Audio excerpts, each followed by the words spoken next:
eto na tayo, natapos na. So Darren, kailan mo balak gawin yung 2-week vacation? 2 weeks na vacation? This end of June po, uwi po ako sa Canada for a quick break. Kasi ang tagal ko na rin hindi nakauwi sa amin po. Kasi last year, nung parang nakauwi ba ako last year? Hindi ko pa sure. Parang last year po I went home but just for 1 day. Kasi nasa tour kami noon, so hindi pa dumaan yung tour sa Calgary where I'm from. So I made it a point to just go there for a day. Yeah. So this time 2 weeks naman. 2 weeks. Dahil kanina na-mention mo yung closest yun ni Vice. Kasi ngayon medyo mainit si Vice ganda sa social media. Nagkakaroon ba ng mga moments na nagkakaroon ng open up kayo sa group ng Showtime hosts?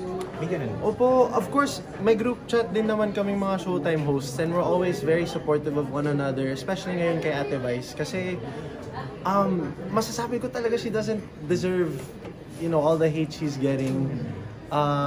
And I randomly text her, you know, I text her that we're always here for you and we love you. Kasi napaka-genuine na tao ni Ate Vice. So masasabi talaga namin na she doesn't deserve the hate that she's getting right now.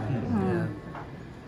Anong unang mong gagawin pag nag-vacation ka? Totally to, wala kang kakausapin, wala kang showbiz, ano? Opo, hindi naman completely mawawala. Pero just to catch up with my family kasi hindi ko rin sila nakaka-bonding kahit pag nandito sila. Lagi po akong nasa work eh. So, hindi ko rin sila nakakasama sa bahay pag bumibisita sila sa akin. So, this time excited na ulit akong mag-camping sa Canada.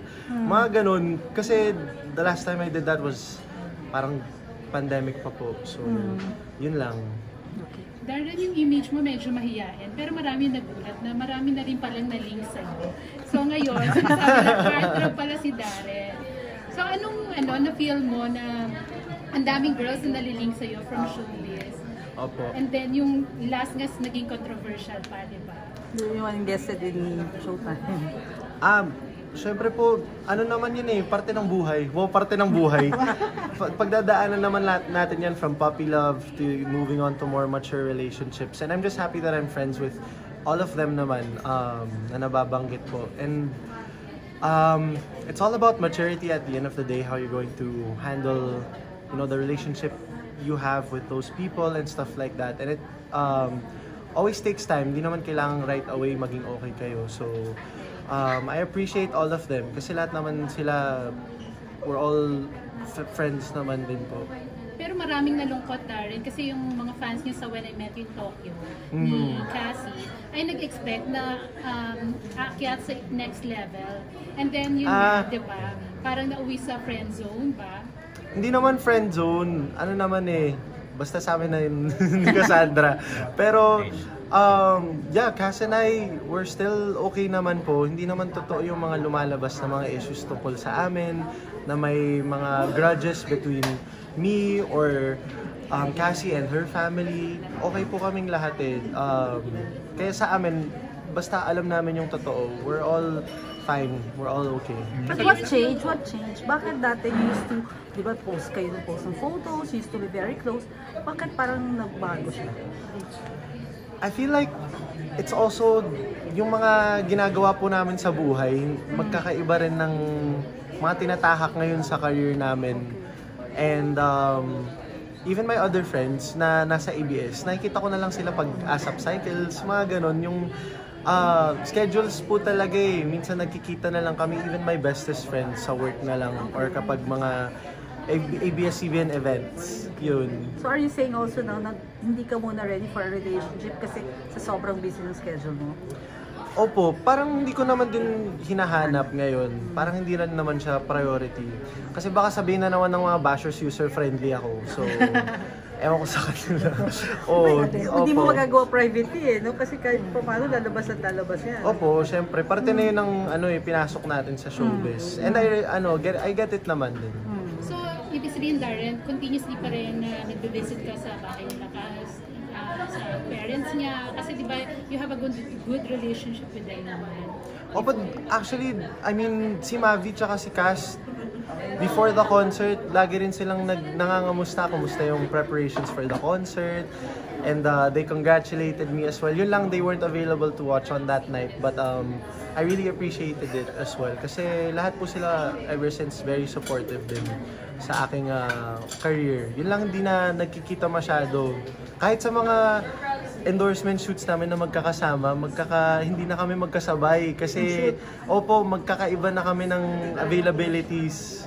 So, Yeah. naka-get ka naman ng good luck message from both of them. Opo, yeah. Very supportive, which I appreciate din. Always. Kayo ni Kylie nagkaroon din ng reconciliation or parang na-reunite kayo din sa Showtime, di ba? So after that, ano ba, yung parang na-reunite kayo, nagkaroon pa ba ng mga communication? Actually, nagka-reconciliation kami during the pandemic. So, in 2021, naging leading lady ko pa siya sa aking music video for Tama Na. And after that, naging friends po ulit kami. Like, we would hang out, mga times na makikita namin yung isa't isa sa mga events, nag-uusap na ulit kami.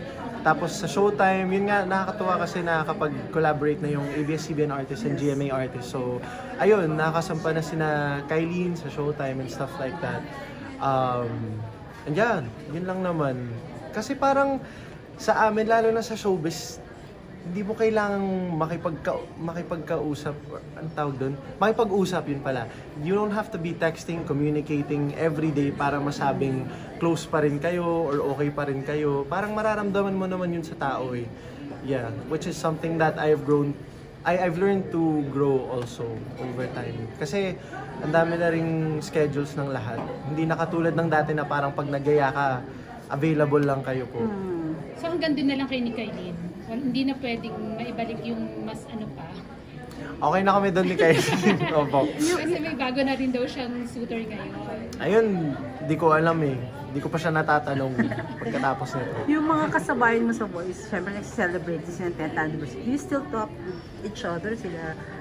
Hindi rin po wala na rin chance to see each other. Yeah, actually, ngayon lang kami ulit talaga nag-reunion ni Laika. That's when I saw her again for the rehearsals of my concert. Tapos yun, natuwa kami kasi na-realize namin, grabe no, 10 years na tayong nandito ever since The Voice Kids.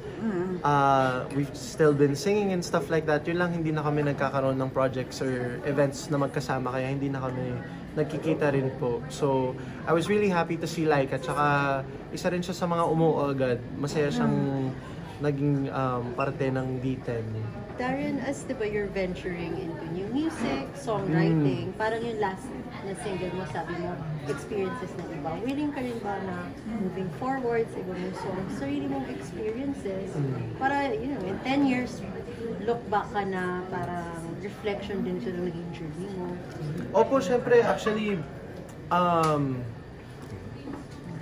ano ba?